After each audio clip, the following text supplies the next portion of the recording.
Say Russia, and people will tell you about the Red Square, the Kremlin, or the KGB. But say Stas Namin and... Pardon? I have no idea. Some religious cult? Stas Namin are very much a cult, though not a religious one, and not in Australia. На здоровье. Настоящая водка с газом. They've been dubbed the Soviet Beatles. In 20 years of playing together, they've sold 40 million records, though for most of that time their music was banned. Well, rock and roll was forbidden for all the time, even 2 years ago. Only 2 years ago we had permission to perform and to go abroad.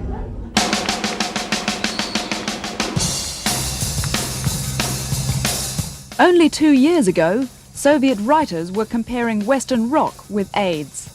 Now, riding the waves of Glasnost and Perestroika, Stas Namin is the first Russian rock band to benefit from the new era of tolerance under Mikhail Gorbachev.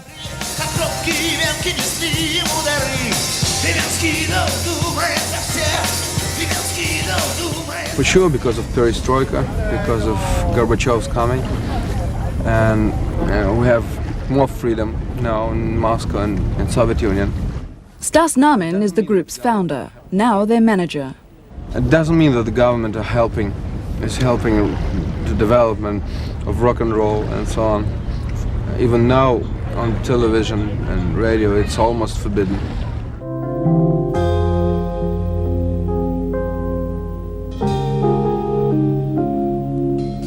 Australia is the last stop on a world tour that's taken the group to America, Britain and Japan. Their visit here was arranged by a local Russian family, also in the entertainment business.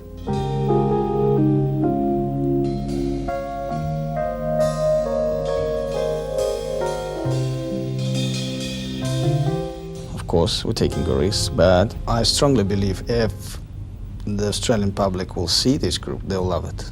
Music is in Viktor Jamirza's blood. He left the Soviet Union because he couldn't play the music he wanted. But Stas Namin say they have no intention of following in his footsteps. I'm not sure that you leave your motherland and just where all your friends and you was born.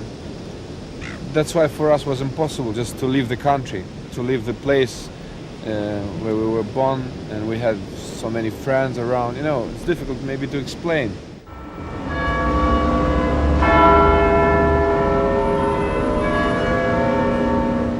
Their country, and what it went through during the Second World War, hold an almost religious significance for the group. Soviet Union lost 20 million people, and it's hardly if you can find any family who didn't suffer after that war. And ask Stas, ask myself, or another family who didn't suffer, and we'll say yes. And that's why it is important.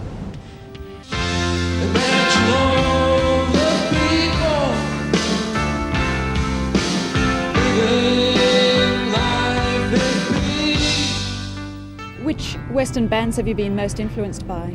I think because of Beatles and Rolling Stones we began our music. What do you think of Mick Jagger? He's my hero. It's really very difficult to be alive as a creative person, as a superstar for such a long period of time. You play guitar, he plays drums. This is my favorite guitar player. By chance, the day Stas Namin arrive in Sydney, Mick Jagger is leaving for Adelaide. But though his band turns up, Mick the Lips does not.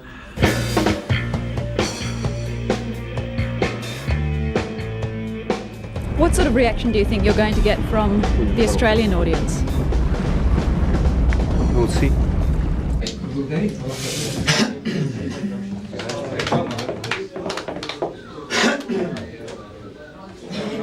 Why did you come? Because I got free tickets, so I went for ticketing. Если убивали, если но ты вверх считаешь, что молится и думает за всех. Уверенности теплой, что он их всех пойдет. Олени крови теплой намазывали рот. We sing about everything, about love, politics, philosophy, just life. Our songs are more philosophical, but we have different groups. Some of them are very controversial, very political. Our songs is more about the phenomena of sort of fascism, like Stalin.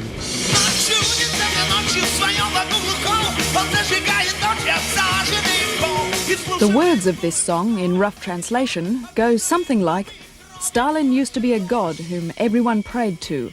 Now no one trusts him anymore. But he didn't die, he's alive and waiting for his time. And he's standing in the forest, thirsting for blood.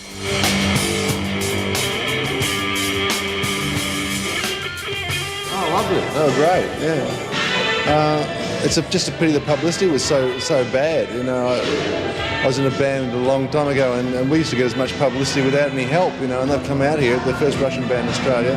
They've had doesn't appear that they've had any help. Very, very good. I can't complain. No complaints at all. I'm back in the USSR.